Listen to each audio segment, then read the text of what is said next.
Welcome to my channel. This is part 2 in a 9-part series on drafting a pattern for an 1870s evening gown based on a design by the acclaimed costume designer Susan Tsu.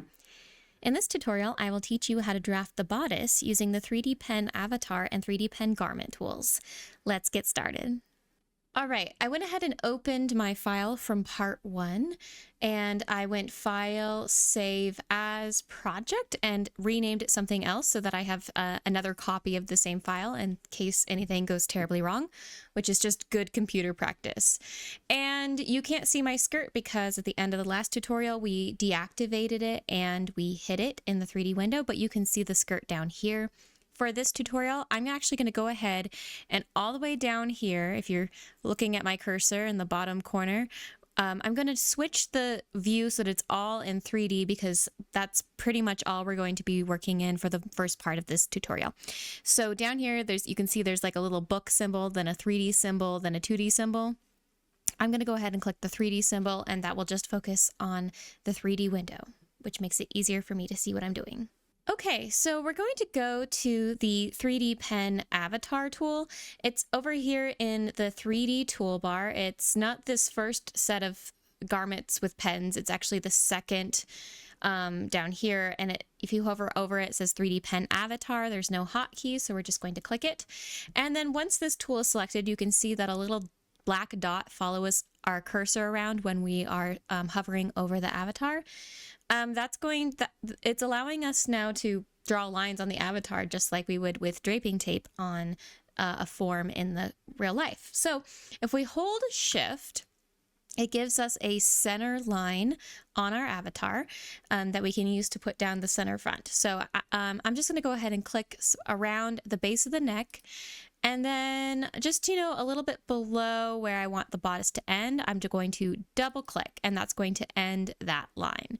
I'm going to do the same thing in the back. So rotating to the back, hold Shift, gives me that center guideline somewhere around the base of the neck, click once, and then double click somewhere down here. Now, it doesn't need to be exactly where you want it to end. In fact, it's actually better if you go past where you think you might need, because we want to make sure that wherever lines we draw next will intersect those lines. But it's okay if they don't go all the way to the bottom. And I just want to say that in draping in Clo using the 3D avatar tool, it is always best practice to start with the center front and center back. That will ensure that when we unwrap or flatten the garment, that it will be symmetrical. Okay, for the next step, I recommend now doing any exterior lines. So that's the neckline, the arm's eye, the waistline, the hip line, anything that's going to be on the external part of the garment. So no side seams or shoulder seams or darts yet. So let's go ahead and click around where we think the neckline wants to be on the avatar here. So maybe just even beneath that guideline we already gave ourselves. And as we work our way around, if you hold either Command or Control and click, you can see that instead of placing a black dot, it places a red curve point, and that will help us go around the neck. And I'm going to go ahead and put one there and then finish right on that dot. And if you end a line by clicking on any other line that you've already laid down, it'll just end it. You don't need to double click. Just a heads up. And of course, this doesn't look the way that I want it to at the end, but I know that I can move these points around later on, so I'm just going to keep moving forward, blocking in my exterior lines. So there's our neckline, and we're going to go ahead and do maybe the waistline now. And if I press 2 on my keyboard, it'll lock to this, kind of perfectly centered position on my avatar, and that'll help me see where this waistline wants to be. And please note that there is no waist seam on this bodice. I'm putting in this waistline because I think it makes it easier to true later on when I give myself a horizontal balanced line around the waist. So looks like right here is kind of where that wants to be. I'm going to go ahead and click on this center front line, and now when I hold Shift, it'll actually want to walk perfectly around that waistline. But You can see if I kind of just immediately wanted to put one on the back, it kind of disappears. So I do have to give myself at least one curve point. Maybe I'm holding shift now. I'm just gonna, while I'm holding shift, also hold command or control to place that curve point. And then it looks like, you know, I'm gonna want another one around here. So there's another curve point, and that should get me to my center back just fine. Hold shift, and there we go. There's my waist reference line. Okay, and with that in place, I can go ahead and draw my hemline, and I'm looking at my reference image for this. If you are a member of my Patreon, you can go ahead and look at the guide for the reference that I give, or at the rendering, which I will provide at the end of the guide for you all to figure out where this hip line or the hemline needs to be. So maybe around here. Let's put a curve point maybe around here. And that was just by holding shift or command and control. And maybe one there, and then coming around the back, maybe there, and then kind of end like that. That looks pretty good to me. Can always move those around later. All right, and go ahead and let's do the arm's eye. And this arm's eye actually, it rather than a contemporary arm's eye, which might sit around here, it does kind of slope off the shoulder a little bit. So I'm going to try and see if I can get that effect now, so I don't have to edit it in the pattern later. So maybe like that. Make sure we're giving ourselves enough room for a sleeve down here. And maybe there. And use as many curve points as you need, but it is always kind of a cleaner pattern if you can figure out how to use less curve points. It just makes a smoother curve, in my opinion. All right, there's our arm's eye. Okay, now I want to go ahead and put the interior seams in, like the shoulder seam. And this shoulder seam isn't like a contemporary shoulder seam that would go across the top of the shoulder like this. It's actually going to start a little bit further back, maybe back here, and then end in the arm's eye further down here. So maybe something like that it looks like a period shoulder seam to me. Because this is a theatrical costume, we're going to go ahead and put a side seam, just actually where we would put a contemporary side seam, just to make it easier to alter. So right underneath the arm here, I'm just clicking that arm's eye. And then I can't just click down here at the hip line because it'll give me this warning. It says lines created, blah, blah, blah, blah, they cannot cross. Okay, so you actually have to start at the arm's eye by click on the waist seam, and then that, you know, ends that line. And then you can just start right again at that waist seam, and then click all the way down to finish that side seam there. The same thing with the back. We're actually going to maybe put our side back seam right around here. I want it to have a nice curve to it, so I'm going to put a curve point there by holding Command or Control, then clicking, and then click around there. Okay, and then clicking there and ending maybe around here. Okay, now, and then in the front, we don't have a seam, we actually have darts. So I'm going to kind of look at the side to figure out where these want to like approach the fullest point of the bust and, you know, kind of make a nice smooth curve over the corset. And I do find that in clo, if you give yourself a little bit of extra room back off from that fullest point quite a bit, it makes a nicer dart, because if I go over the fullest point or even at the fullest point, it ends up making such a large dart and giving so much room here. So it's kind of easier to give, you know, back away, and then if you want it to be lengthened to smooth out your taper, just do that after you flatten it. So let's try around here, and maybe put one there, and then here let's kind of just line up that curve point there. And there's actually two darts in here, so maybe I'll put the other one there, and then there. I'll probably end up moving these around in the next step.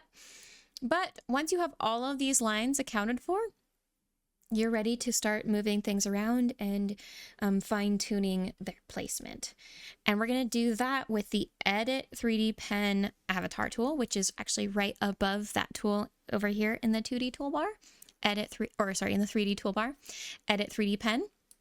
Okay, and then with this selected, you can actually, if you have any extra points that are annoying you, like this one right here, you could just click it and then press delete on the keyboard and it'll go away. Note, if you click that whole line, I just clicked the point and you can see just the point is highlighted. But if I clicked this whole line and press delete, then like bad things will happen. So if that happens, of course, just do Control or Command Z to undo and just click the points that you want to delete. If things get really weird, sometimes it's just, a matter of order operations, and it's best to go back in and just put that line back in there. So I'm going to spend some time here fine-tuning this by clicking and dragging my points around and my curve points around until it looks like my reference. All right, this looks pretty good to me, but I encourage you to use your own eye, experience, and taste to put these lines where you think that they belong according to the reference. So there's one thing we need to do before we're ready to flatten this into a pattern, and that is straighten our center front, our center back, our shoulder seam, our side seam. So I know that at some point you probably actually want some of these things to be curved, but I think that they flatten better when they are straightened first, and then you can go back and add that curve in later. So to do that, I have still the Edit 3D Pen avatar tool open, and I'm just going to right click any line that I want straightened and then choose flattening as straight line.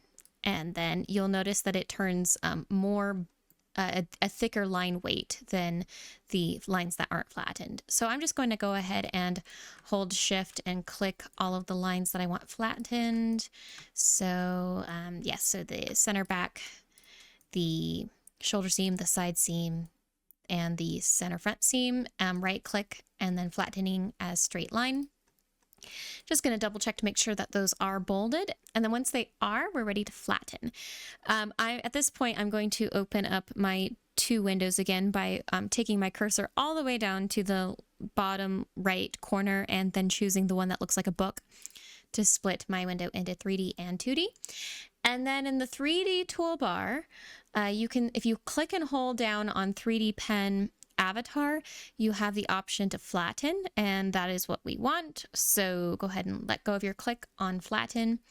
And it says select all areas to be flattened. We can go ahead and Control or Command A to select everything.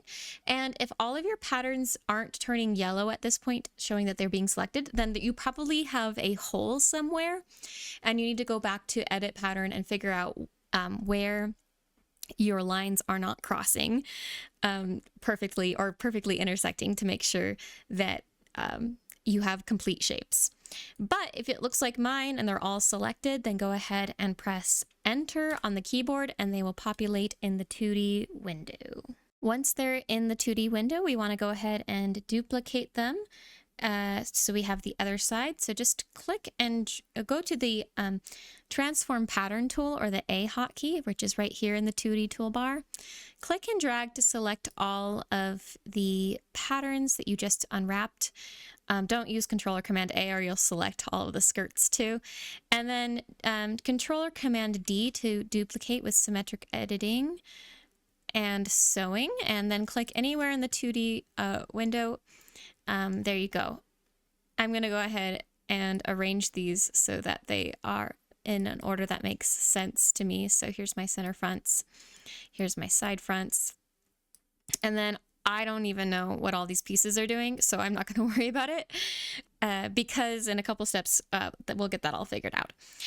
In the meantime, let's go ahead and go to the segment sewing tool, or the N hotkey, and sew our center fronts together and our center backs together. You can do that in the 3D window as well, just so that they are connected, and press simulate. And it looks like that is a pretty lovely little pattern that we are starting to create. All right, at this point, we're going to merge all of our little loose pieces at the waist seam, because remember, we don't want a waist seam. I just have that as a reference line because I think it's easier to true that way. So I'm going to go to the Edit Sewing tool, or the B hotkey, and because these are all automatically sewn to each other, I can go ahead and I'm going to, on the main pattern that's I'm going to right click that sewing line and then select merge, and it'll bring all those little patterns to the main pattern. So merge, merge, and merge. And I have to zoom in to click the right pattern or the right sewing, and then merge. Okay, that looks more like what we want. And we've got these nice baselines that are actually showing us where our horizontal balance line along the waist is. But I like to go ahead and go to the internal polygon / line tool, or the G hotkey, and just draw those in anyway. So clicking on each, or clicking once on one point, double clicking on the other, just adding in some reference lines for myself. There we go.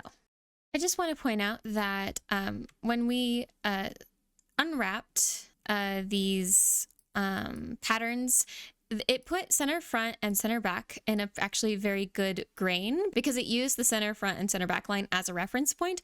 But these side panels are some weird random grain.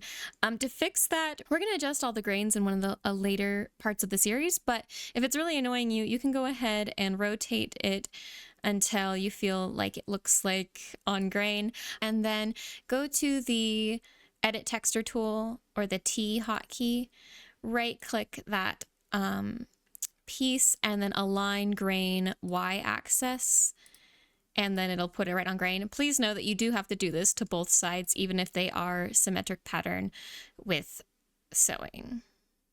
Align grain to y-axis. There we go. Also, just want to take this time to make sure I remember to sew these bottom parts together as well, using the segment sewing tool. All right, this is a great start to a bodice pattern. And before we move on to the other pieces, such as the collar and the sleeve and other parts of the series, I want to go ahead and mark out this lace neckline, or this lace inset that we are provided on the rendering. And to do that, we're going to use not the 3D avatar tool, but we're going to use the 3D pen garment tool. So that is up here in the 3D toolbar. Down here we're using 3D avatar. Now we're going to use 3D pen garment. Okay, so it's right here. Click that, and this works in a very similar way. And when you can see that actually when I hover over the avatar, the black dot does not appear, but when I hover over the garment, it does. And this is basically allowing us to draw internal, just guidelines on the garment that we can then turn into internal lines later. So rather than having to do it all in the 2D window and then guessing, we can just draw it straight on. So this guideline, I think it looks like it hits her right around here. I think that there is a gentle curve in it, but I'm gonna go ahead and put that in maybe a little bit later. It does go over the shoulder, which is great. We can actually cross through pieces here. And let's make it just go smoothly through the shoulder. And then just like with the 3D avatar or 3D pen avatar tool, you can hold shift or command, or you can hold command or control to place a curve point. And then let's go ahead and end it maybe around here. That looks kind of nice. And just double click to end.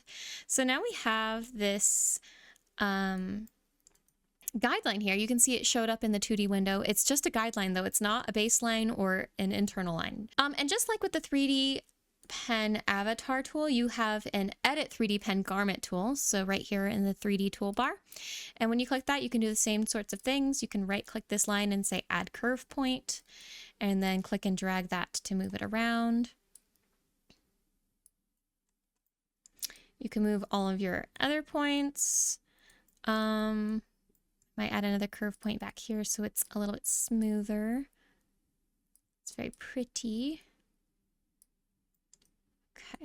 Okay, and then once you've used the edit 3D pen garment tool enough that you like where everything looks, you can use the same tool to either shift click all of your lines, or you can also use Control or Command A to select all of your lines.